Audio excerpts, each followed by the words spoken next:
Dan pemirsa, siang kali ini kami awali dari Presiden Jokowi yang melaksanakan sholat Idul Adha di lapangan Simpang 5, Kota Semarang, Jawa Tengah. Ya, ribuan warga dari berbagai wilayah di Semarang dan sekitarnya memenuhi kawasan Simpang 5.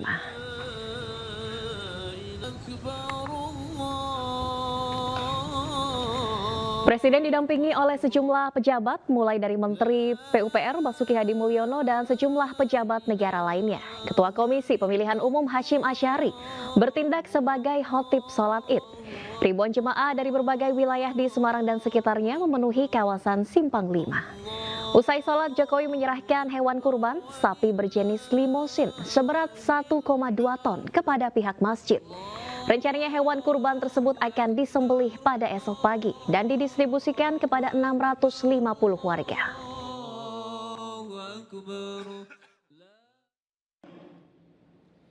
Hari Raya yang sering kita... Sementara itu pemirsa, Wakil Presiden Ma'ruf Amin dan Ibu Wuri Ma'ruf Amin melaksanakan sholat Idul Adha di Masjid Istiqlal. Ma'ruf Amin duduk di barisan depan bersama Wakil Presiden ke-10 dan 12 RI, Yusuf Kala, dan Imam Besar Masjid Istiqlal, Nasaruddin Umar. Selain itu terlihat juga sejumlah menteri, juga terlihat mulai dari Menteri APR BPN Agus Harimurti dan Menteri Ketenagakerjaan Ida Fauzia. Sementara khotib sholat Id yakni Amin Suyitno, Kepala Litbang Kementerian Agama, dengan tema yang diangkat semangat Idul Adha, dirikan cinta dan kepedulian sosial. Wapres juga menyerahkan secara langsung sapi kurban berjenis limosin dengan berat sekitar 1,1 ton. Sembari berlari-lari kecil di antara Bukit Sofa dan Marwah, itulah yang kemudian menjadi ritual sa'i, menjadi bagian dari... Ya, pemirsa, Wakil Presiden Ma'ruf Amin menyinggung pentingnya berkurban sebagai salah satu bentuk kedekatan dengan Allah Subhanahu wa Ta'ala. Ya, Ma'ruf menyebut pentingnya berkorban tenaga, pikiran, harta, hingga perasaan. Untuk bisa dekat kepada Allah, berusaha untuk kita mendekatkan diri pada Allah. Salah satunya dengan menyembelih korban. Jadi kalau ada yang ingin dekat kepada Allah, berkorbanlah. Harinya masih ada ini. Hari ini, besok, dan lusa. Dan ini pelajaran penting buat kita untuk bersolidaritas sosial. Ya. Simbol sebenarnya itu menyembelih korban itu simbol saja. Tetapi dalam arti lebih luas kita sebenarnya bukan hanya menyembelih korban, tapi memberikan sesuatu untuk kepentingan banyak orang. Berkorban tenaga, berkorban pikiran, berkorban harta, bahkan kadang korban perasaan juga. Ya, korban perasaan pun juga korban. Ya, pemirsa, Ketua KPU RI Hasyim Asyari menjadi khotib dalam sholat Idul Adha 1445 Hijriah di Simpang 5 Semarang. Dalam khotbahnya, Hasyim berbicara tentang hakikat Idul Adha kepada para jemaah. Hasyim Asyari berkhotbah di hadapan Presiden Joko Widodo dan ribuan jemaah yang mengikuti sholat Id di Simpang 5 Semarang. Dalam khotbahnya, Hasyim menyampaikan sejumlah topik bertema Hari Raya Kurban. Salah satunya tentang kisah ketaatan Nabi Ibrahim Allah Subhanahu wa Ta'ala. Dan salah seorang di antara kalian berkeinginan untuk berkurban, maka janganlah. Dan tiap-tiap umat telah kami syariatkan penyembelihan kurban, supaya mereka menyebut nama Allah terhadap bahimatul an'am yang telah direzekikan Allah kepada mereka. Maka Tuhanmu ialah Tuhan yang Maha Esa, karena itu berserah dirilah kamu kepadanya, dan berilah kabar gembira kepada orang-orang yang tunduk kepada Allah. Hadirin jamaah Idul Adha yang dirahmati Allah, semoga kita memiliki kepekaan sosial untuk saling berbagi dan mampu memberikan manfaat banyak bagi orang di sekitar kita. Sementara itu pemirsa, Presiden dan Wakil Presiden terpilih Prabowo Subianto dan Gibran Rakabuming Raka melaksanakan sholat Idul Fitri di lokasi yang berbeda. Prabowo Subianto sholat Id di kediamannya di Hambalang, Bogor, Jawa Barat.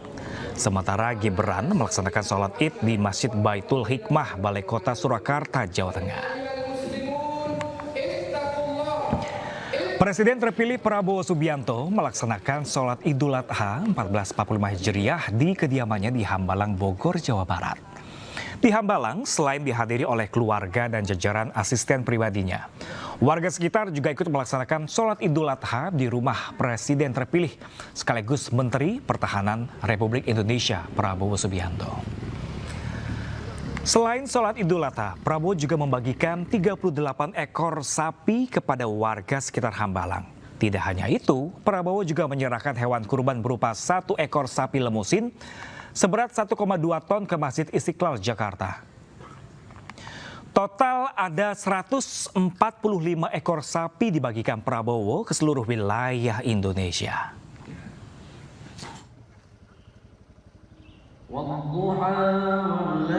Sementara Wakil Presiden terpilih sekaligus Wali Kota Surakarta Gibran Rakabuming Raka melaksanakan sholat Idul Adha di Masjid Baitul Hikmah Surakarta, Jawa Tengah.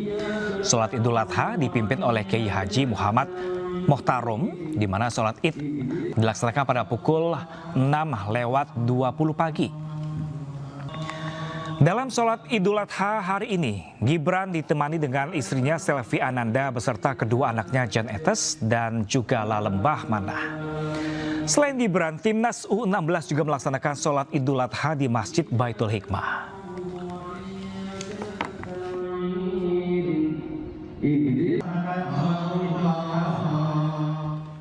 Dan pemirsa, usai melaksanakan sholat Id, mantan Menko Polhukam Mahfud MD langsung menyaksikan proses penyerahan hewan kurban di Masjid Al-Markas, Makassar, Sulawesi Selatan.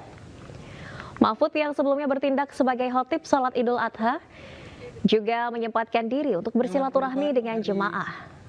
Setelahnya, Mahfud menyaksikan penyerahan sapi kurban dari penjabat Gubernur Sulawesi Selatan kepada panitia kurban. Salah satu sapi yang diserahkan adalah milik Yusuf Kala, mantan Wakil Presiden Indonesia. Daging kurban rencananya akan diberikan kepada 1.200 warga yang membutuhkan.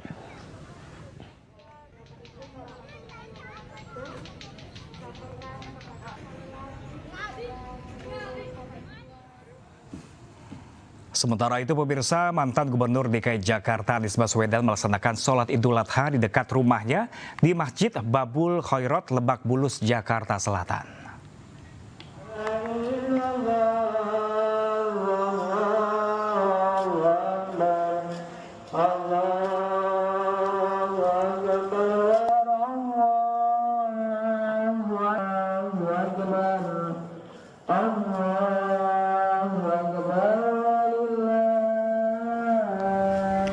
Ya, pemirsa, Anies bersama rombongan keluarga berjalan kaki menuju masjid pagi tadi, di mana Anies dan keluarga kompak mengenakan kemeja senada berwarna coklat muda.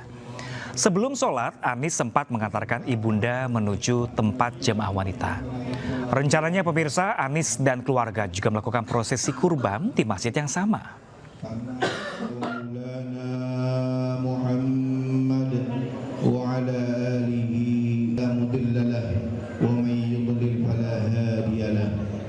Subhanahu wa ta'ala atas segala karunia nikmah yang telah diberikan kepada kita Muhammad. Ya, pemirsa, mantan Gubernur Jawa Tengah Ganjar Pranowo melaksanakan sholat Idul Adha di Masjid Salaman Sleman, Yogyakarta. Di masjid ini Ganjar juga menyumbang seekor sapi untuk kurban. Ganjar Pranowo datang ke Masjid Salaman dengan berjalan kaki ditemani istri, anak, dan sejumlah keluarga dekatnya pada Senin pagi. Ini adalah kali pertama Ganjar sholat di sini sejak pindah ke desa tersebut. Ganjar juga ikut menyumbangkan seekor sapi jenis metal untuk kurban di Hari Raya Idul Adha.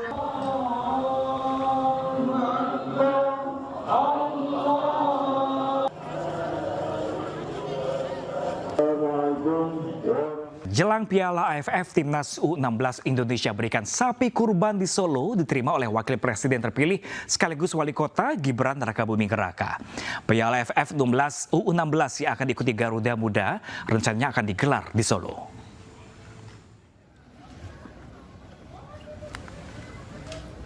Assalamualaikum warahmatullahi wabarakatuh. Gibran ditemani sang istri Selvi Ananda beserta kedua anaknya Jan Etes dan juga Lalembah Manah tampak dalam penyerahan sapi yang diberikan oleh Timnas U16.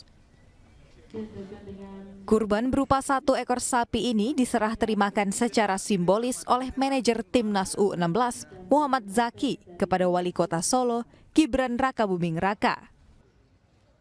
Terima kasih sekali ini Timnas hari ini bergabung untuk sholat Id di sini, berkorban juga di sini, ini luar biasa sekali. Kami dari Pemkot Solo, dari masyarakat Kota Solo mendukung penuh Timnas yang nanti diawali di hari Jumat ya, pertandingan dengan Singapura. Semoga pertandingan berjalan dengan baik, kita bisa meraih skor yang maksimal. Penyerahan hewan kurban kemudian dilanjutkan dengan sesi foto bersama. Gibran berharap gelaran Piala AFF U16 2024 di Solo dapat berjalan dengan lancar. Momen sholat Id bersama pemain timnas U16 ini juga sebagai bentuk mempererat silaturahmi. Dari Solo, Jawa Tengah, Septiantoro, iNews melaporkan.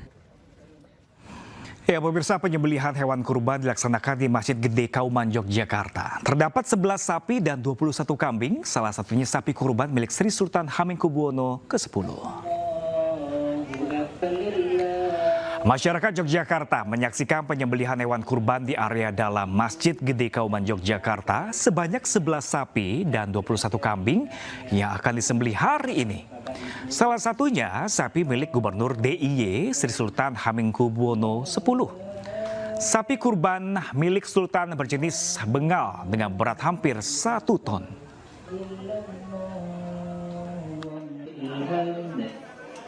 Selanjutnya adalah sapi nomor 1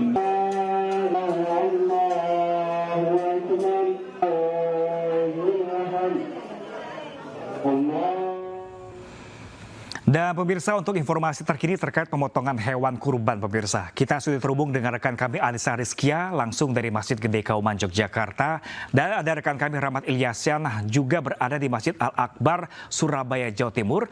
Namun terlebih dahulu kita akan menyampaikan kami Anissa di Masjid Kauman. Halo, selamat siang rekan Anissa, apakah proses penyembelihan hewan kurban di Masjid Gede Kauman ini sudah berlangsung di sana? Selamat siang, Pram dan juga pemirsa. Saat ini proses penyembelihan hewan kurban di Masjid Gede Kauman, Yogyakarta masih berlangsung begitu ya, sejak pagi tadi pukul 8 hingga siang hari ini begitu. Kalau tadi menurut data ada 11 sapi yang saat ini masih ada di kawasan luar area pelataran Masjid Gede Kauman ini, tersisa 5. Itu artinya penyembelihan masih terus dilakukan dan sejumlah kambing tadi sekitar 21 sudah berhasil begitu disembelih semua, dan hingga saat ini proses pemotongan pun juga masih dilakukan yang nantinya akan ada pendistribusian yang dilakukan secara bersama-sama begitu, yang akan diberikan tidak hanya di kota Yogyakarta saja namun juga di 4 kabupaten di wilayah daerah istimewa Yogyakarta. Dan ini memang bentuk kebersamaan begitu ya yang dilakukan oleh para sohibul begitu yang sudah memberikan hewan kurbannya di sini. Salah satunya yakni ada sapi dari Sri Sultan Hamengkubuwono X begitu, yang memang setiap tahunnya Sri Sultan Hamengkubuwono ini menyumbangkan 1 ekor sapi ke Masjid Gede Kauman, Yogyakarta, yang pada tahun ini begitu ada 1 sapi jenis benggala begitu dengan berat sekitar kurang dari 1 ton begitu.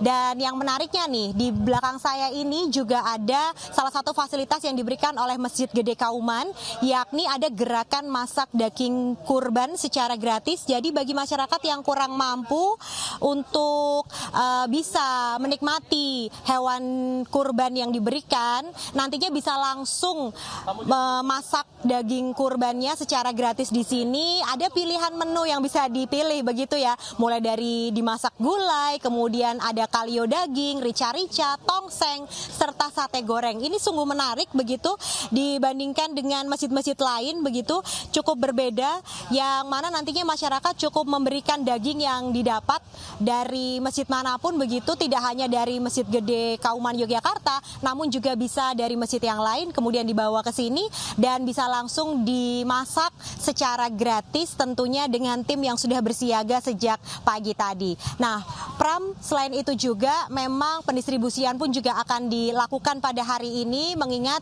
jumlah dari hewan kurban yang ada di Masjid Gede Kauman ini sebentar lagi akan selesai begitu ya dilakukan penyembelihannya, dan rencananya sore nanti pun juga akan selesai dilakukan pendistribusiannya di 4 kabupaten dan juga 1 kota. Demikian laporan sementara, saya kembalikan kepada Pram yang ada di studio.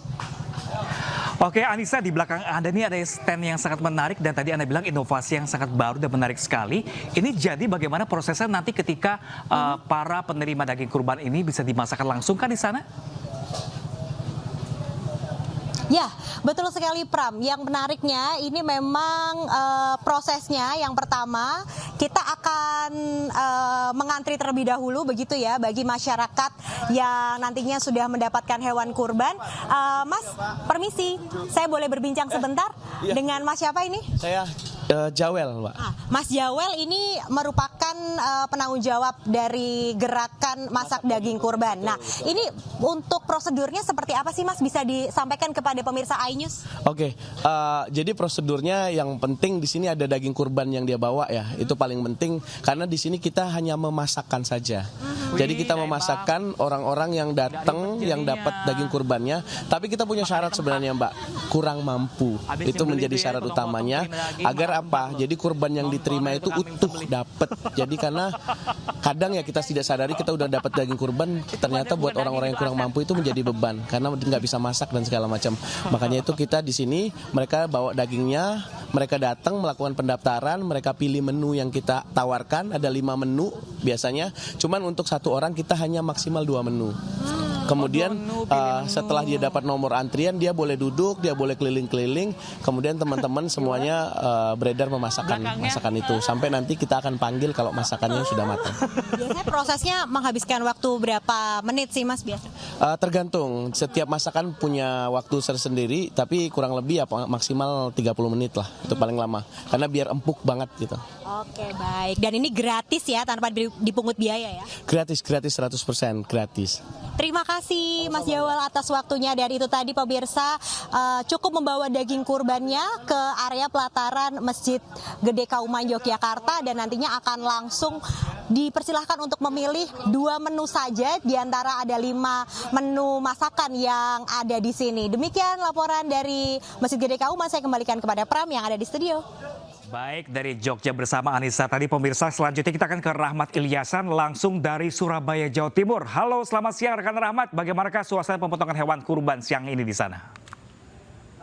Baik, selamat siang Pram. Saat ini saya berada di Masjid Al-Akbar Surabaya di kawasan Jalan Pagesangan Surabaya, di mana di belakang saya ini adalah sumbangan dari sapi Pak Presiden Joko Widodo seberat 1 ton lebih, di mana sapi ini diperoleh dari seorang petani dari Lamongan dengan nama Pak Teguh. Dan uniknya sapi ini diberi nama Brebes Mili. Kenapa diberi nama Brebes Mili? Karena pemilik sapi dengan atas nama Pak Teguh itu memberi nama Brebes Mili karena terharu karena hewan ternaknya dibeli oleh Presiden untuk dijadikan hewan kurban. Sementara untuk penyembelihannya tidak dilakukan hari ini, tapi dilakukan esok hari. Kenapa demikian? Karena untuk hari ini itu fokus dengan adanya sholat Idul Adha yang ada di Masjid Al-Akbar Surabaya. Di mana untuk besok dilakukan penyembelihan di Masjid Al-Akbar karena fokus untuk penyembelihan yang dimulai dari subuh sampai sekitar pukul 10. Jadi sebelum zuhur ini sudah selesai semuanya dan juga dibagikan kepada masyarakat sekitar. Demikian, Pram.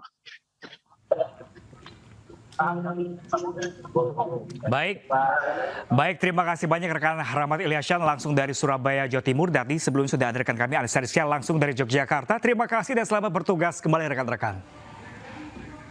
Ya pemirsa, dalam berkurban ada kriteria tersendiri bagi hewan kurban, mulai dari usia hingga kondisi hewan kurban diatur oleh syariat Islam. Dan pemirsa, berikut syarat-syaratnya.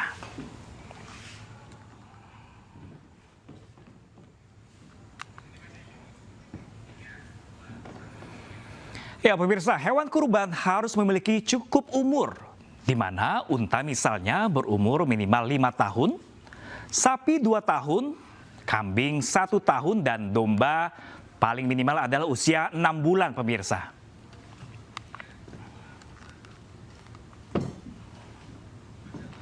Dan dipastikan pemirsa hewan-hewan kurban ini harus dalam keadaan sehat dan tidak cacat. Hewan yang dikurbankan pun sebaiknya gemuk dan dominan berwarna putih pemirsa. Ya, tidak hanya itu, hewan kurban juga dianjurkan yang bertanduk pemirsa. Kemudian kita akan lihat grafis selanjutnya dalam menyembelih hewan kurban pemirsa. Ini ada tata caranya tersendiri ternyata. Di antaranya dianjurkan menyembelih hewannya sendiri Alat yang digunakan pun harus yang tajam. Saat menyembelih unta misalnya harus didirikan dan diikat kaki depan kirinya. Sementara selain unta dianjurkan untuk dibaringkan di atas badan samping kiri dan menghadap ke arah kiblat pemirsa. Saat menyembelih dilarang untuk menyiksa hewan. Penyembelihannya pun dimulai dengan membaca bismillah dan juga takbir Allahu Akbar. Kembali di iNews Siang pemirsa, menyambut Idul Adha, tradisi arak-arakan hewan kurban digelar di sebuah kampung di Kota Malang, Jawa Timur. Ya pemirsa, sebanyak 80 ekor kambing dan 4 sapi diarak keliling kampung sebelum dikurbankan. Usai sholat Idul Adha, ratusan warga di Kidul Pasar Kota Malang, Jawa Timur antusias menyambut arak-arakan hewan kurban. 80 ekor kambing dan 4 ekor sapi diarak keliling kampung dengan aneka hiasan dan juga spanduk. Aksi ini adalah tradisi turun-temurun yang rutin digelar sebagai lambang tentang pentingnya berkurban bagi umat Muslim.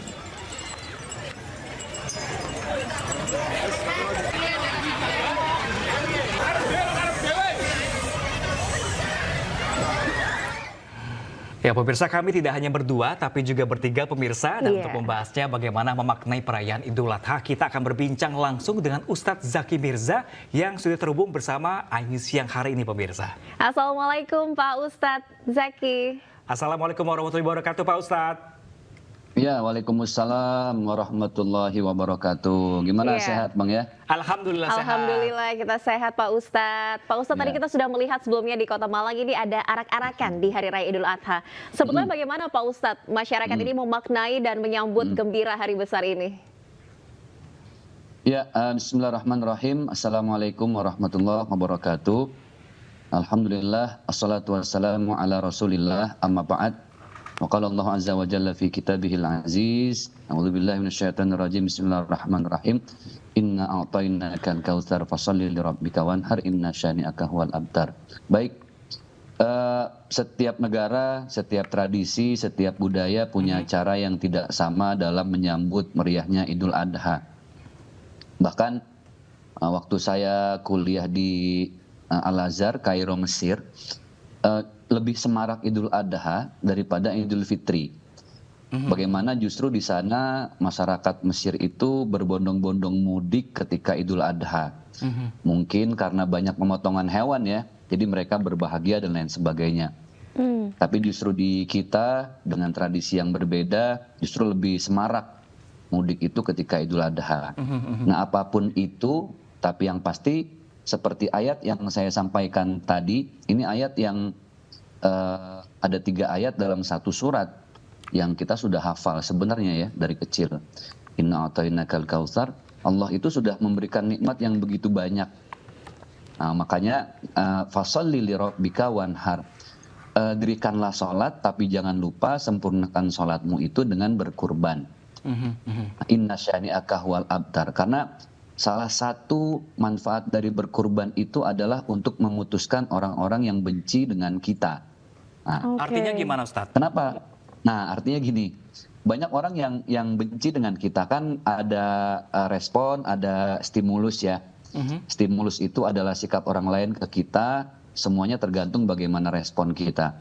Apapun stimulusnya, orang mau dengki, mau benci, mau dendam kesumat, kita tetap harus dengan respon yang baik. Makanya doanya ihdinas siratal mustaqim, tunjukkan kami jalan yang lurus. Nah, dengan berkurban itu artinya kita meminta kepada Allah, karena kurban itu kan yang sampai kepada Allah bukan darah dan dagingnya, tapi keikhlasannya. Betul. Nah, keikhlasannya itu adalah doa. Hebatnya kita berkurban, bahkan orang yang benci kita pun dengan berkurban kita sedang mendoakan orang yang sedang membenci kita. Dahsyat kan? Secara tidak langsung biasanya, Ustadz ya? Iya, secara tidak langsung. Atau perlu dipamerkan ke orang yang kita benci sama kita gitu kalau kita berkurban, Ustadz? Posting di Instagram. Hey bro, gak apa-apa Pak Ustadz. Nih gue kurban ya. Gak apa-apa tuh Pak Ustadz kita memamerkan apa yang kita kurbankan di hari kurban ini? Ya sebenarnya nggak apa-apa, karena gini, dalam urusan kebaikan itu ada yang namanya sirron, diam-diam, ada yang alaniyatan, secara terang-terangan. Kebaikan yang disampaikan secara terang-terangan itu baik, tapi secara diam-diam itu lebih baik. Tapi ini hebatnya kebaikan yang kita sampaikan secara terang-terangan, secara alaniyatan. Ketika ada orang lain yang mengikuti jejak kebaikan kita tadi, fastabiqul khairat, berlomba-lomba dalam kebaikan. Oh, si bro korban nih, gue nggak mau kalah, gue ikut korban juga deh. Terlepas apapun niatnya, itu yang tadi pertama berkurban, kemudian dia posting, dia kebagian lagi tuh pahala dari orang-orang yang berkorban baik setelah jadinya dia. Pak Ustadz ya. Betul. Dan itu multi level marketingnya Allah, unlimited tuh, nggak berbatas tuh bawahnya. Kalau konsekuensinya apa Pak Ustadz kalau kita sudah mampu tapi tetap tidak melaksanakan kurban begitu? Ini yang perlu kita pahami bersama, ini nasihat buat saya. Satu hal yang sering kita lupa, banyak banget kita bela-belain berkurban, tapi sisi lain kita lupa bayar utang. Ini loh. Jadi mana yang lebih wajib? Tentunya bayar hutang. Bayar hutang itu kan wajib, berkurban sunnah. Jangan sampai kita sholat sunnah qobliyah, zuhur misalnya nih. Sholat sunnah qobliyah 2 rakaat sebelum zuhur. Sholat sunnah qobliyahnya kita dirikan, tapi zuhurnya enggak, gitu kan. Oh, sama aja yang sholat 1 tahun 2 kali, tapi sholat wajibnya nggak dilakukan gitu ya Ustadz ya? Nah, iya.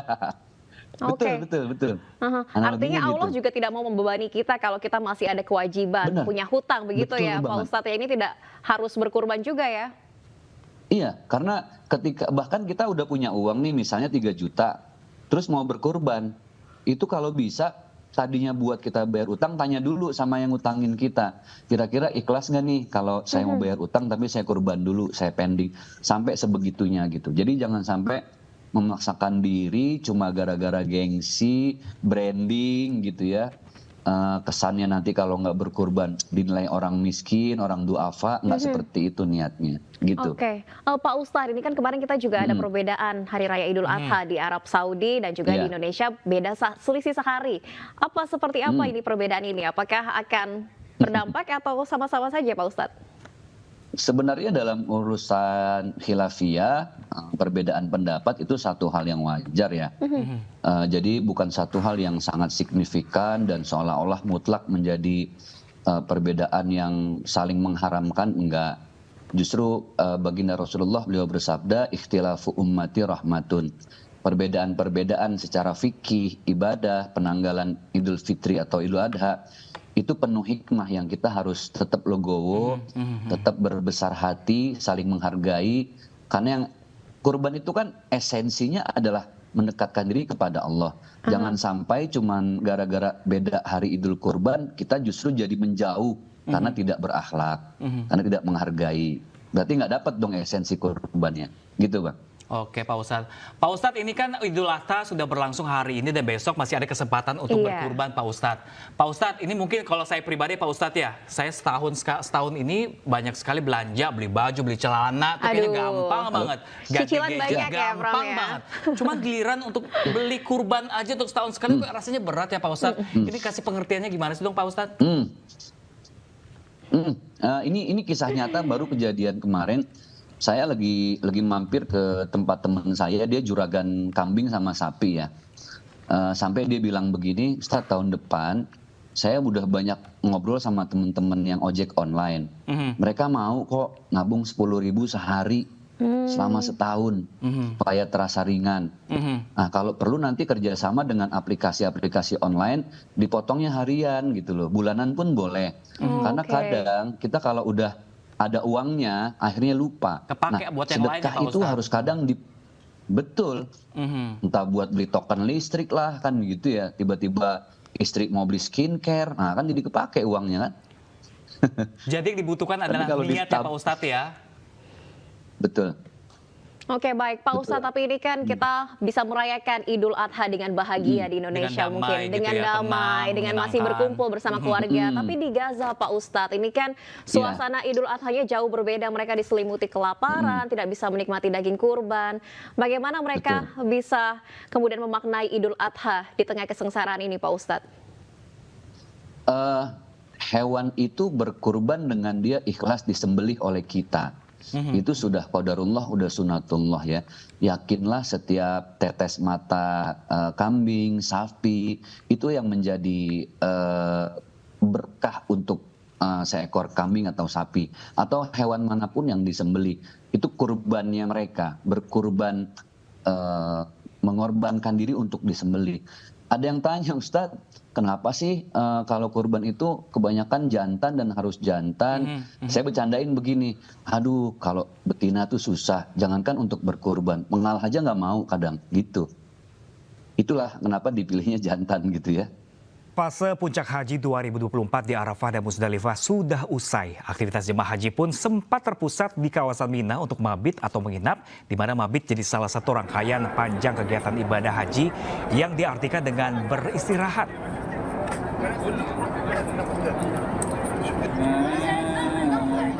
Ya pemirsa, selama di Mina, Arab Saudi, jemaah akan dipersiapkan diri untuk lempar jumrah akobah pada 10 Zulhijjah, dilanjutkan dengan jumrah ula, wusta, dan juga akobah pada hari-hari tasyrik. Dari pantauan tim liputan Ayus kami pemirsa di lapangan, mobilisasi jemaah dari Arafah, Musdalifah menuju Mina berjalan lancar.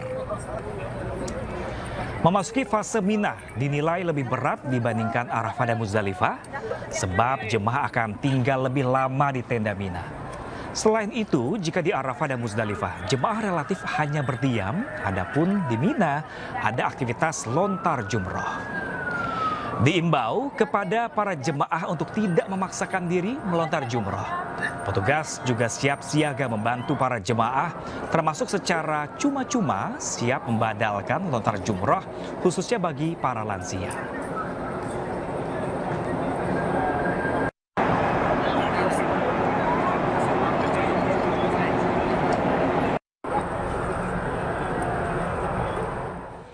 Ya pemirsa, usai menginap di Musdalifah, jemaah haji melakukan lempar jumroh di Mina, Arab Saudi. Lempar jumroh merupakan simbol perlawanan terhadap bisikan setan yang selalu menggoda manusia untuk berbuat keburukan.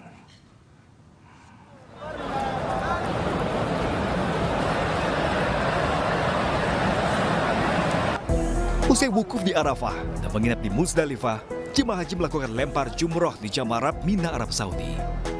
Termasuk ribuan jemaah haji undangan Raja Salman dari berbagai negara. Lempar jumroh bukan sekedar ritual melempar batu semata, namun sebagai simbol perlawanan terhadap bisikan setan yang selalu menggoda manusia untuk berbuat jahat atau maksiat. Lempar jumroh pertama kali dilakukan Nabi Ibrahim yang digoda setan saat hendak menyembelih anaknya Nabi Ismail. Kala itu, Nabi Ibrahim melemparkan batu ke arah pilar demi menghalau ajakan setan untuk tidak melaksanakan perintah Allah. Setiap lemparan batu kerikil diarahkan ke tiang sebanyak 7 kali. Sebelumnya, batu-batu ini mereka kumpulkan saat mabit atau menginap di Musdalifah. Dari Mina, Arab Saudi, Sutur Fadli, iNews melaporkan. Ya pemirsa, lalu apa saja yang boleh dan tidak boleh dilakukan jemaah saat lempar jumroh pemirsa? Informasinya akan disampaikan oleh rekan saya Nadia Valeri. Dan Valeri, seperti apa Valeri rangkaian ibadahnya nanti?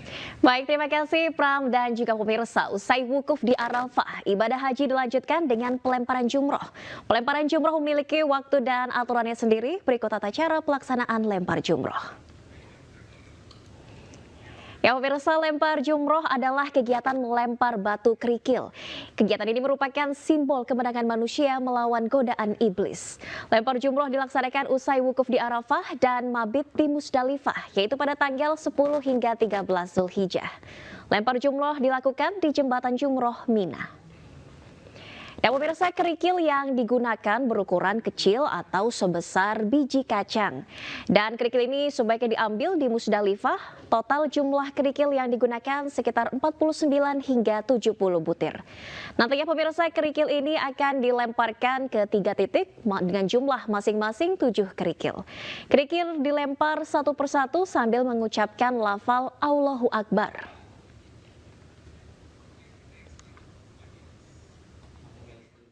Dan pemirsa, lokasi lempar jumroh adalah berada di jembatan Jamarat Mina. Ada 3 titik pelemparan jumroh pemirsa hari ini tanggal 11 hingga 13 Zulhijjah. Dilakukan pelemparan jumroh ula dan wusta dan juga akabah. Sementara pada 10 Zulhijjah kemarin hanya dilakukan pelemparan jumroh akbah saja. Waktu lempar jumroh pada hari tasyrik pemirsa dimulai dari setelah tergelincirnya matahari hingga terbit fajar. Nah, pemirsa, sementara itu pemerintah Arab Saudi memberikan waktu berbeda kepada jemaah berbagai negara untuk melempar jumroh. Hal ini untuk mencegah adanya penumpukan jemaah haji saat pelemparan jumroh.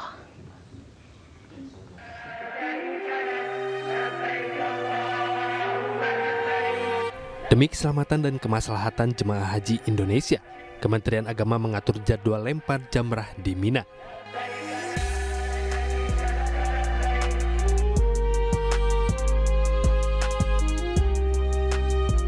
Pada 10 Zulhijjah, jemaah bisa melempar jamrah Aqobah mulai pukul 12 malam hingga 4.30 pagi waktu Arab Saudi. Jemaah diimbau tidak melempar jamrah pada pukul 4.30 hingga 10 pagi. Jemaah bisa kembali melempar jamrah pada pukul 10 hingga 12 malam. Pada 11 Zulhijjah, jemaah bisa melempar jamrah mulai pukul 5 pagi hingga 12 malam waktu Arab Saudi.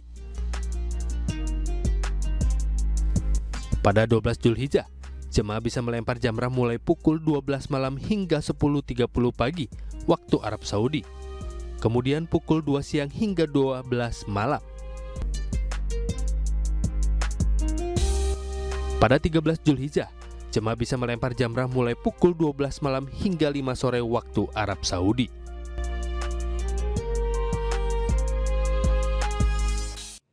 Dan pemirsa, untuk mengetahui informasi terkini dari Mekah, Arab Saudi, kita telah terhubung dengan jurnalis iNews Suhud Nur Fadli. Assalamualaikum, selamat siang waktu Jakarta, Haji Suhud.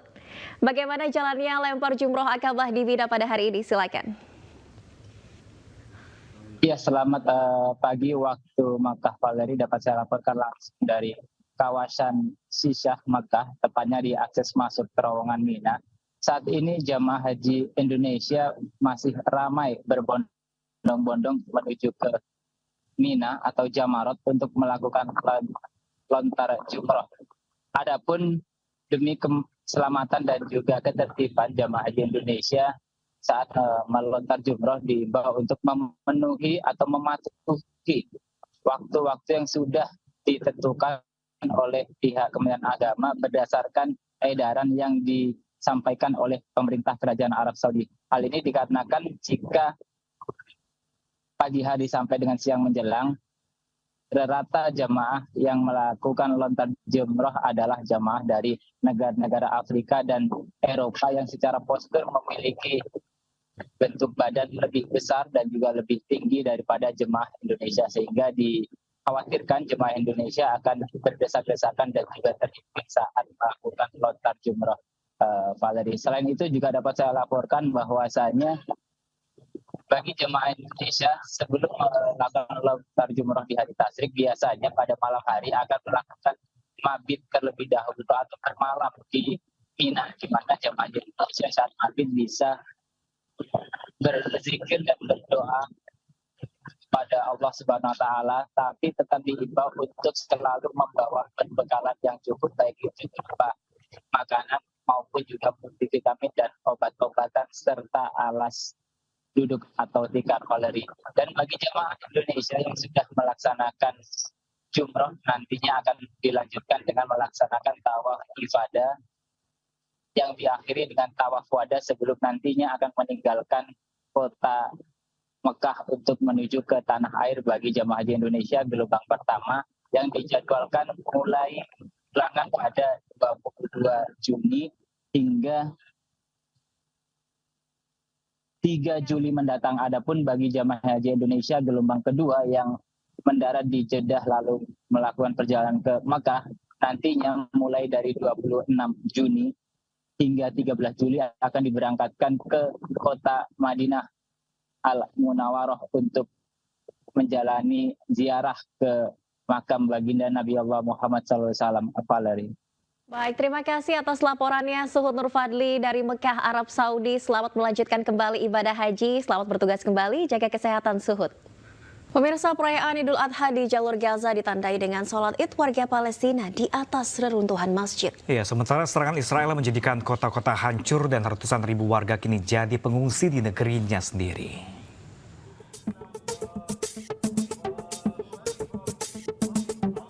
Puluhan warga Palestina di kota Khan Yunis, Gaza Selatan menunaikan sholat Id di bekas masjid yang kini telah hancur dihantam bom pasukan Israel.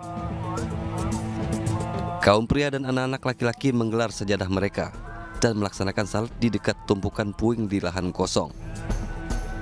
Meskipun Gaza sebelum perang menderita kemiskinan dan isolasi dari Israel, masyarakat masih bisa merayakan bersama keluarga, termasuk membeli daging atau menyembelih hewan ternak untuk dibagikan kepada kaum miskin.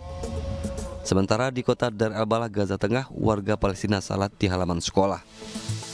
Sejak awal perang, sekolah telah menjadi tempat berlindung bagi para pengungsi. Mereka tidur di ruang kelas dan mendirikan tenda di halaman sekolah. جاءنا العيد عيد الأضحى في طبعا ظروف صعبة، ظروف اقتصادية صعبة، في حرب على شعبنا، في طبعا تغول الاحتلال الإسرائيلي على الشعب الفلسطيني في قطاع غزة، هذا الشعب الأعزل الذي يتم تدميره في كل صباح ومساء، ويأتي هذا العيد ونحن بعيدين عن بيوتنا، بعيدين عن أبنائنا. Sejak Oktober 2023, perang Israel-Hamas di jalur Gaza telah menewaskan lebih dari 37.000 warga Palestina di Gaza.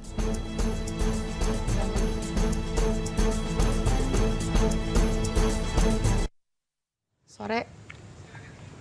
Ya, pemirsa, akibat operasi militer Israel, ribuan warga Palestina di Gaza merayakan Idul Adha yang tidak seperti biasa. Ya, tidak ada daging dan perayaan usai sholat, yang kini berganti dengan makanan kaleng dan tidur di dalam tenda.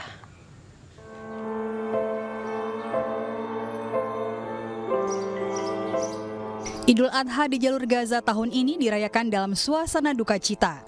Tidak ada pesta besar bersama keluarga, berbagi daging dengan kaum duafa, serta pakaian baru dan hadiah untuk anak-anak. Tahun ini, setelah 8 bulan perang Israel dan Hamas yang merenggut nyawa 37.000 lebih warga Palestina, banyak keluarga yang kini mengonsumsi makanan kaleng di tenda-tenda yang sempit. Hampir tidak ada daging atau ternak di pasar lokal, dan tidak ada uang untuk membeli makanan atau hadiah, dan yang tersisa hanya perang, kelaparan, dan kesengsaraan yang tiada akhir. كرهتها من كثر ما شفنا مآسي. لما أنا بنتي استشهدت، لما أنا بضار انضربت قذايف، لما أنا سبت عيلتي وطلعت، لما أنا هذا كله أثر على معنوياتنا، على نفسيتنا، على حياتنا، على شعورنا، على كل شيء.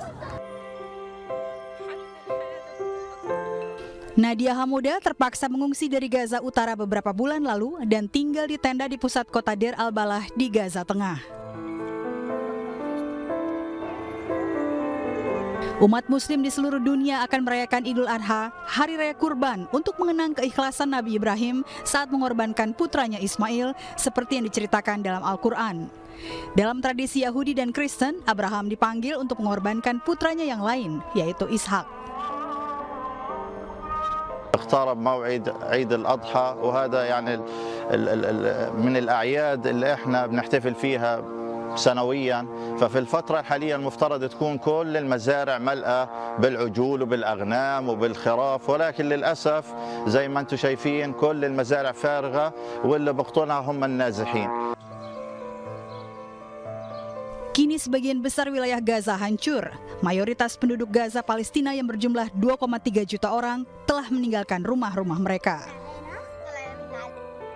Perang telah menghancurkan sebagian besar pertanian dan produksi pangan di Gaza, membuat masyarakat bergantung pada bantuan kemanusiaan dan terhambat oleh pembatasan tentara Israel dan pertempuran yang masih berlangsung.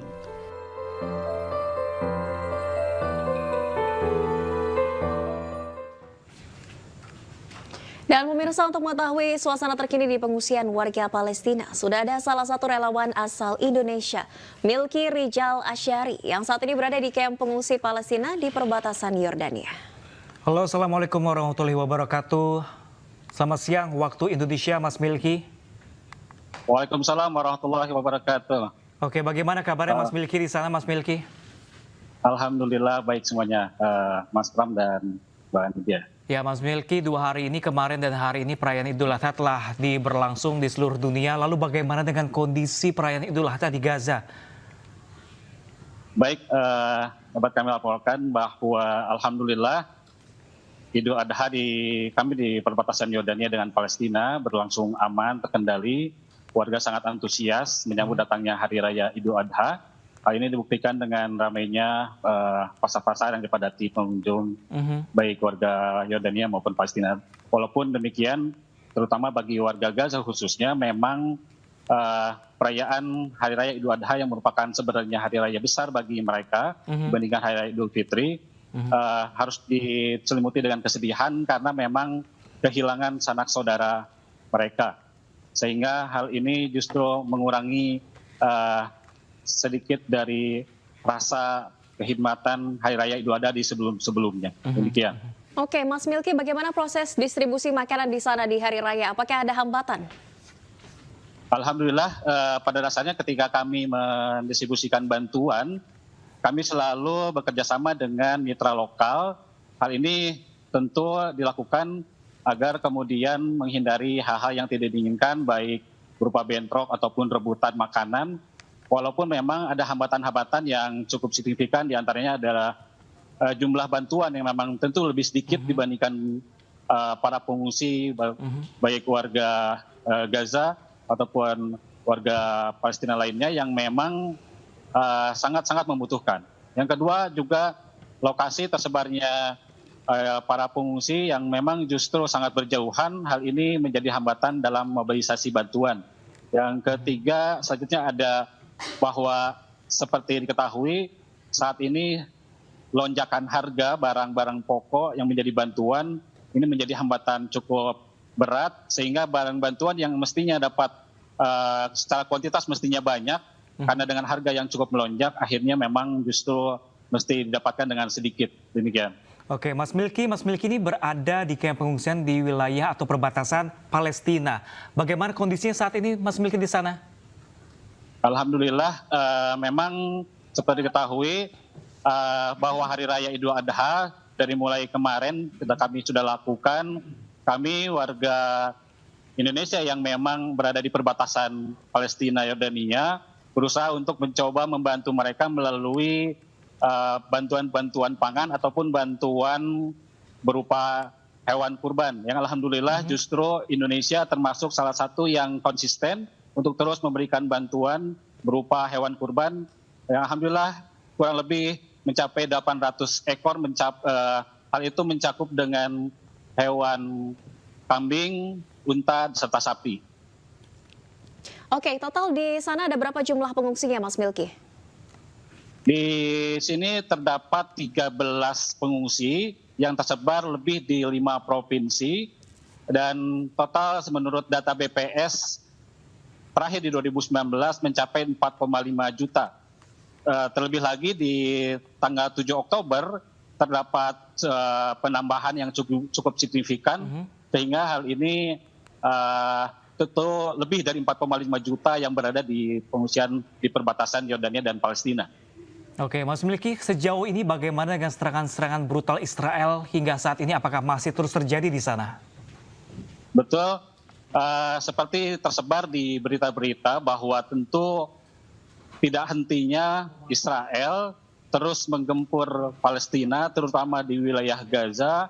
Hal ini justru menimbulkan rasa ketakutan yang cukup serius bagi warga Gaza, yang justru mereka juga satu sisi harus mencoba untuk berlindung, sisi lain juga mereka mau tidak mau harus merayakan Hari Raya Idul Adha dengan penuh kecaman, dan hal ini tentu mudah-mudahan cepat berakhir. Oke, baik. Terima kasih banyak Mas Milky Rizal Asari telah berbagi informasi bersama kami di sana. Tetap semangat di sana, tetap berhati-hati di sana. Semoga amal dan apa yang dilakukan Mas Milky dan teman-teman warga Indonesia di sana dapat terbayarkan dengan baik ya. Amin ya Rabbal Alamin. Terima kasih banyak Terima kasih banyak Mas Milky. Salam sehat selalu Mas Milky. Assalamualaikum.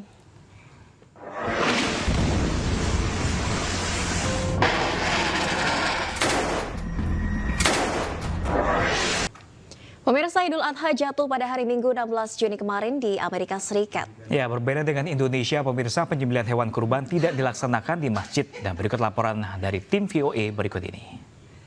Salat Idul Adha di tempat saya melaporkan di Imam Center atau yang lebih dikenal sebagai masjidnya komunitas atau diaspora Indonesia ini dilaksanakan dalam 3 waktu yang berbeda pada pukul 7 pagi, 9 pagi, dan 10.30 pagi. Hal ini dilaksanakan karena meski dikenal sebagai masjidnya komunitas atau diaspora Indonesia, jamaah dari Imam Center ini beragam atau berbagai latar belakang dan dari lokasi yang berbeda-beda. Sehingga 3 waktu sholat ini diperlukan untuk bisa mengakomodir semua jamaah. Namun yang menarik di Imam Center tahun ini semua kurban dilangsungkan di Indonesia. Tahun ini alhamdulillah semua kurban kita kirim ke Indonesia berjumlah sekitar 56 dan sebesar 9.900 kurang lebih seperti itu dolar. Oh, 9.900 dolar. Ya, biasanya kita kan ada pilihannya dikirim ke Indonesia, ke Palestina, sama potong di sini. Nah, untuk tahun ini kita nggak ada pemotongan di sini karena kebetulan orang yang biasa kita kerjasama lagi sakit, habis operasi, jadi tidak ada yang menghandle. Jamaah Imam Center membeli kurban secara online, kemudian dananya digunakan untuk membeli kambing atau sapi di Indonesia. Pendistribusiannya juga tidak kalah menarik karena tidak hanya di Indonesia saja, tetapi juga di Palestina bersama dengan organisasi yang bekerja sama dengan Imam Center. Menurut jamaah yang saya temui hari ini, mereka memilih cara yang seperti ini. Saya di Indonesia, tahun ini saya salurkan ke Palestina. Sana sangat membutuhkan, ya saudara kita di sana banyak yang membutuhkan. Sementara untuk perayaan Idul Adha sendiri tetap ada sesi memanggang daging, meski yang dipanggang bukan daging kurban. I'm cooking tandoori chicken, hot dogs, and some shrimp, fish, and French fries. But no, this is not kurbani because we all gonna slaughter tomorrow. Ada juga jajanan dan makanan khas Indonesia yang bisa dibeli setelah sholat. Demikian laporan saya dari Maryland, Amerika Serikat. Saya Valdia Baraputri dan tim VOA.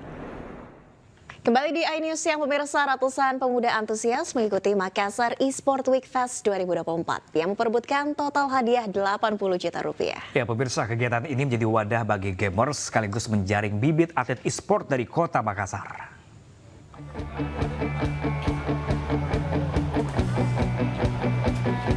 Dinas Pemuda dan Olahraga Kota Makassar, Sulawesi Selatan menggelar Makassar eSport Week Fest 2024. 3 jenis kompetisi game dipertandingkan yakni Mobile Legends, PUBG Mobile, dan eSport FIFA dengan total hadiah 80 juta rupiah. Ratusan peserta yang mayoritas anak muda antusias bersaing dalam lomba yang dipusatkan di Monumen Mandala, Jalan Jenderal Sudirman, Kota Makassar. Kegiatan ini sebagai wujud kepedulian Wali Kota Makassar, Muhammad Ramdan Pomanto, dalam mendukung perkembangan e-sport yang tengah digandrungi anak muda, sekaligus mendorong perkembangan e-sport di Kota Makassar, Sulawesi Selatan. Sementara itu, pelaksana tugas Kepala Dinas Pemuda dan Olahraga Kota Makassar, Andi Tenri Lengkabojema, menegaskan kegiatan ini menjadi wadah bagi para anak muda dalam menunjukkan bakat dan minat mereka pada gaming. Selain itu, turnamen e-sport ini dijadikan sebagai ajang seleksi pencarian atlet muda e-sport yang dapat mewakili Kota Makassar dalam berbagai kejuaraan nasional maupun internasional.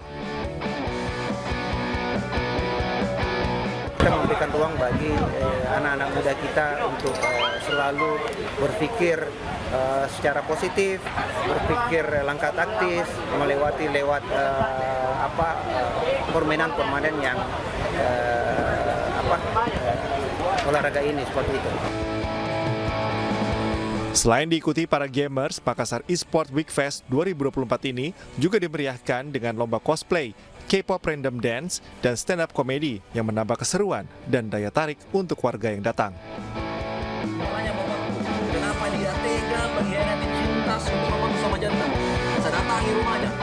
Dari Makassar, Sulawesi Selatan, Leo Muhammad Nur, iNews melaporkan. Ya, pemirsa, di libur panjang Hari Raya Idul Adha, kami akan mengajak Anda memantau arus lalu lintas di sejumlah wilayah yang biasa jadi jalur untuk berlibur, pemirsa. Ya, terutama di sejumlah wisata di Jawa Barat dan daerah istimewa Yogyakarta. Dan langsung saja kita pantau, pemirsa, situasi terkini di sejumlah kawasan tersebut. Ya, pemirsa, yang pertama kita akan menuju ke kawasan Taman Safari Puncak Kabupaten Bogor, Jawa Barat, pemirsa. Seperti yang terpantau di layar televisi Anda, ini di kawasan wisata Taman Safari Puncak ini ramai lancar. Dan memang tadi pagi sudah ada antrian, pemirsa, dan bagi yang ingin berlibur ke kawasan Taman Safari Puncak harus memperhatikan jam-jam jalur satu arahnya menuju ke arah puncak, mengingat hari ini masih libur panjang hingga esok hari, pemirsa.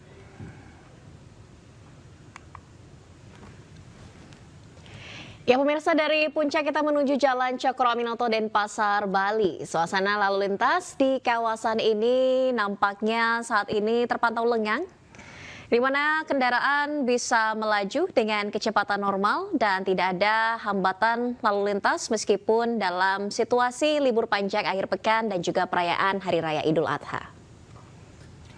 Dari Denpasar, Bali, pemirsa, kita beralih ke Simpang Dago, Bandung, Jawa Barat. Tampak dari pantauan CCTV, pemirsa, ini lagi ramai-ramainya di daerah Bandung karena mengingat warga Jabodetabek ini sangat dekat sekali ke Bandung.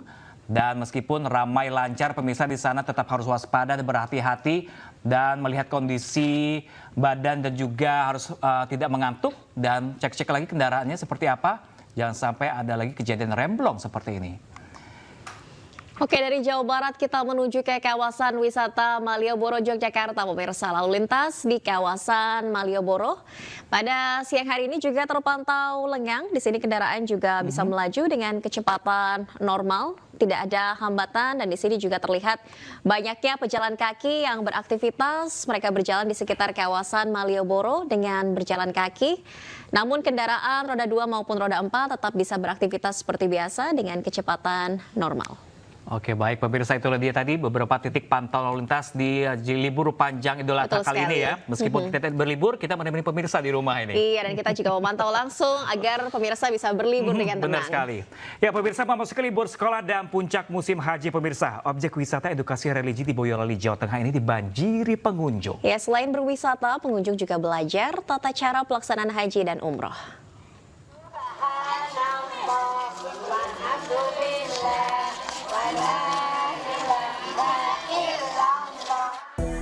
Mengunjungi Mekah untuk beribadah haji menjadi harapan umat muslim. Namun bagi yang belum berkesempatan untuk berhaji, bisa mengunjungi objek wisata edukasi religi di Desa Karanggeneng, Boyolali, Jawa Tengah ini. Miniatur bangunan yang dikunjungi selama ibadah haji bisa ditemukan di sini, seperti miniatur Ka'bah, makam Nabi Ibrahim, Bukit Sofa dan Marwah, terowongan Mina, Jamarat, Jabal Rahmah, serta tempat minum air Zam-Zam. Pengunjung pun bisa langsung belajar tata cara pelaksanaan ibadah haji atau umroh. Kesini ngelakuin belajar manasik haji. Gimana, susah nggak? Enggak begitu. Seneng ya? Iya. Lihat apa saja tadi yang dipraktekkan tadi? Ya, tadi ada miniatur Ka'bah, ada miniatur Hajar Aswad, sama tadi ngelakuin sa'i. Sejak dibuka pada awal tahun 2024, objek wisata ini selalu dibanjiri pengunjung, khususnya rombongan anak sekolah. Bahkan setiap harinya jumlah pengunjung bisa mencapai 1.000 orang. Mereka datang dari berbagai daerah di Jawa Tengah dan Yogyakarta. Ini kan wisata baru ya, supaya memperkenalkan, pertama untuk memperkenalkan wisata yang baru untuk anak-anak. Yang kedua, ingin melatih anak-anak latihan manasik, memperkenalkan supaya miniatur di sana seperti apa. Di sini kan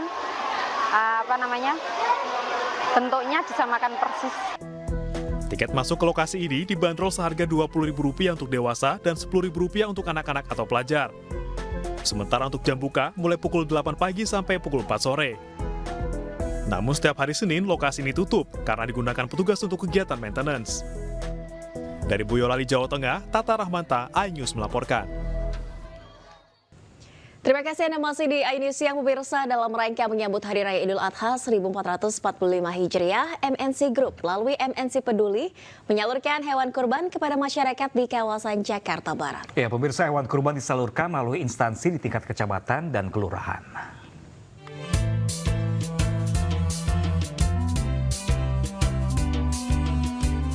MNC Peduli kembali menyalurkan hewan kurban di Hari Raya Idul Adha 1445 Hijriah. Kali ini hewan kurban diserahkan untuk sebagian warga di sekitar Koramil 05 Kebonjeruk dan Kecamatan Kebonjeruk.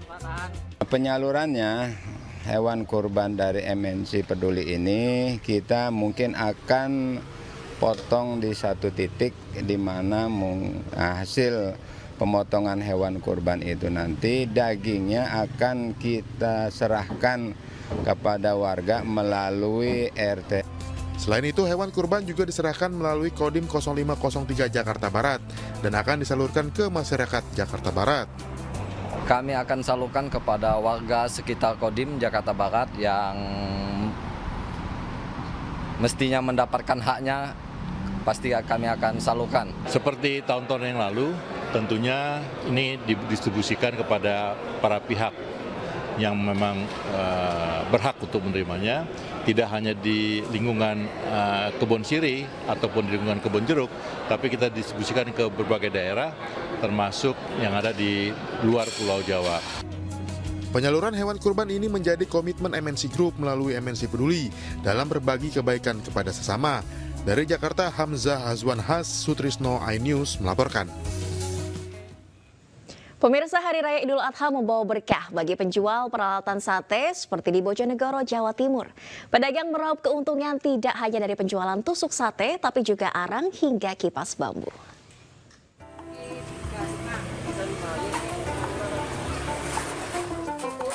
Hari Raya Idul Adha menjadi momen paling dinanti pedagang peralatan sate. Seperti di Bojonegoro, Jawa Timur, warga beramai-ramai membeli tusuk sate, arang, hingga tungku arang. Sejak pagi hari, mereka telah mendatangi toko peralatan sate ini agar tidak kehabisan. Apa jenenge iki? Alat bakar ini ya? Iya, alat bakar. Ini buat apa Pak nanti? Oh, nyate-nyate. Persiapan bakar-bakar ya? Iya, bakar-bakar bakar jagung, bakar rokok. Selama persiapan perayaan Idul Adha, penjualan peralatan sate meningkat dibandingkan hari biasa. Damel niki lho. Ya. Kurang lebih ya berapa? 20 sak. 20 sak ya. Itu menjelang Idul Adha ini ya? Iya. Kalau sebelum hari-hari biasa? Ya, normalnya ya 10 sak. Dari 100%-an ya? Iya. Seluruh peralatan ini nantinya akan digunakan warga untuk membakar sate daging kurban bersama keluarga serta tetangga. Dari Bojonegoro, Jawa Timur, Dedi Mahdi, iNews melaporkan. Ya, pemirsa, pisau dan golok yang tajam jadi salah satu syarat utama saat menyembelihan hewan kurban. Di Tegal, Jawa Tengah, mulai dari panitia hingga warga sekitar mendatangi jasa asah pisau dan golok untuk menajamkan pisau mereka.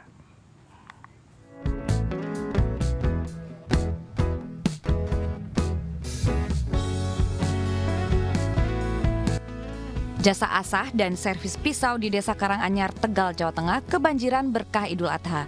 Beberapa hari jelang Hari Raya Kurban, mulai dari panitia hingga warga berdatangan untuk mengasah pisau hingga golok yang digunakan untuk menyembelih hewan kurban.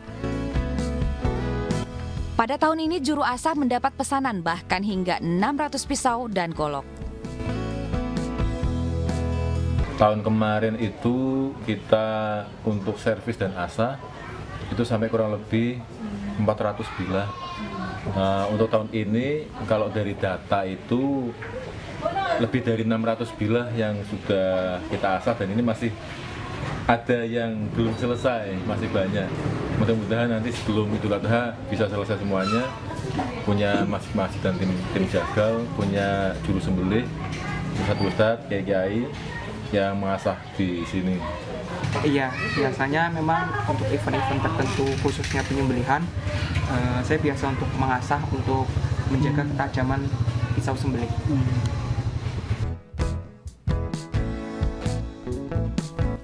Tarif asah pisau dikenakan Rp2.000 per sentimeter. Namun saat menjelang Idul Adha, harga asah dan servis pisau turun menjadi Rp1.000 per sentimeter. Dari Tegal, Jawa Tengah, Yunibar, iNews melaporkan. Pemirsa, merayakan Hari Raya Kurban, sudah ada ide untuk mengolah daging kambing Anda atau belum? Kalau belum, di Semarang ada menu olahan daging kambing yang unik. Namanya menu rica-rica kepala kambing yang kaya bumbu rempah, siap menggugah selera Anda.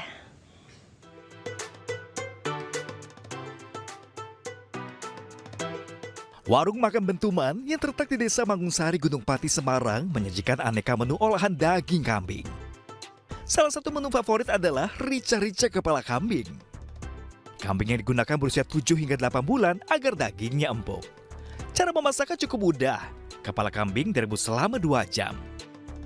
Kemudian aneka bumbu rempah, gula aren, kecap dimasak hingga mendidih, lalu potongan kepala kambing dicampurkan hingga bumbu meresap. Menu rica-rica kepala kambing pun siap disajikan. Selain kaya rasa, daging kambing dikenal berkualitas karena hasil dari peternakan sendiri. Ya, kita mencoba mencicipi menu kambing tadi, rasanya enak, itu empuk, juga ini sangat menarik karena ini di tempat sini itu ya tempatnya suasananya bagus, alami. Itu dari kami juga lihat ini kambing-kambingnya ternak sendiri, itu kita persis tahu kambing-kambing sehat dan tidaknya itu kita sangat tahu. Untuk rasa tadi gimana Pak? Rasanya enak sekali jika dibandingkan dengan daerah lain Bapak. Rica-rica kepala kambing dibanderol dengan harga Rp200.000, lengkap dengan nasi dan minuman sepuasnya yang cukup untuk 4 orang. Bagaimana? Tertarik untuk menikmati pedasnya menu yang satu ini? Dari Semarang, Jawa Tengah, Wisnuwardana, iNews melaporkan. Ya, pemirsa, memasak daging kambing menjadi salah satu ritual yang paling pas untuk menyambut hari raya ini. Nah, di Bandung, Jawa Barat, pemirsa, ada chef yang siap memberikan tips mengolah daging kambing agar empuk, sehat, dan menggugah selera.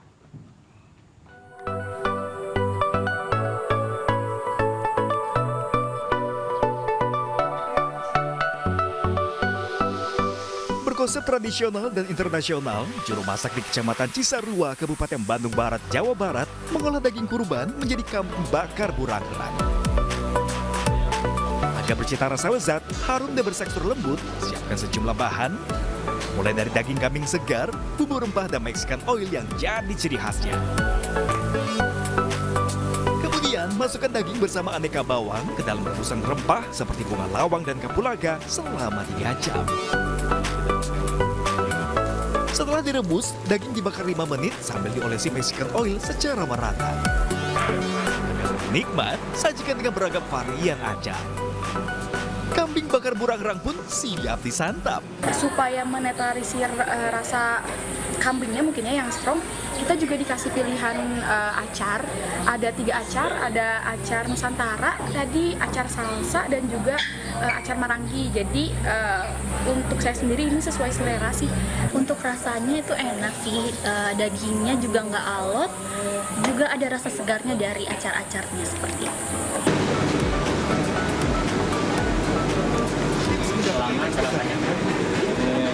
Direbus bersama dengan rempah-rempah tradisional selama 3 jam. Rasa daging akan lebih lezat dan harum karena bumbu rempah yang meresap. Kalau misalkan yang di rumah pengen mengolah daging kurban dari rempahnya tadi, mungkin bisa lebih direbus pakai beberapa rempah khas tradisional. Jadi si daging kurban tuh tidak bau.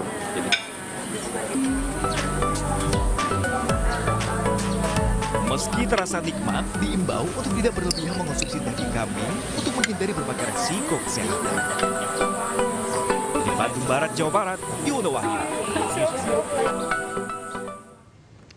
Pemirsa, berkunjung ke Yogyakarta tidak lengkap bila tidak mencicipi beragam kuliner tradisional yang ada di sana. Nah, salah satunya pemirsa adalah dawet sambal yang ada di Pasar Ngasem. Berikut liputannya.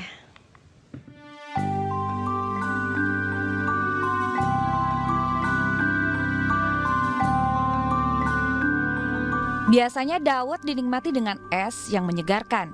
Namun di Pasar Ngasem, Yogyakarta, dawet disantap memakai sambal.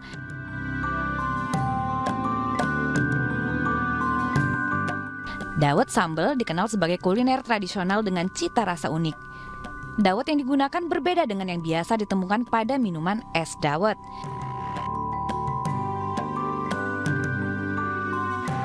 Tidak heran, wisatawan yang penasaran ramai berkunjung untuk mencicipi pedasnya kuliner ini.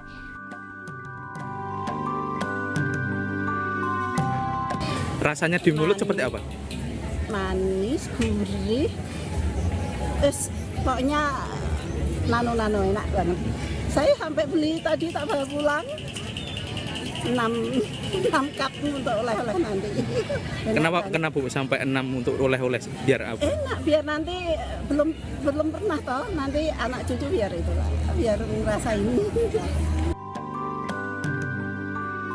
Satu porsi dawet sambal dijual seharga Rp3.000. Kuliner tradisional ini bisa dinikmati bersama dengan makanan gurih lainnya sambil menikmati suasana Yogyakarta.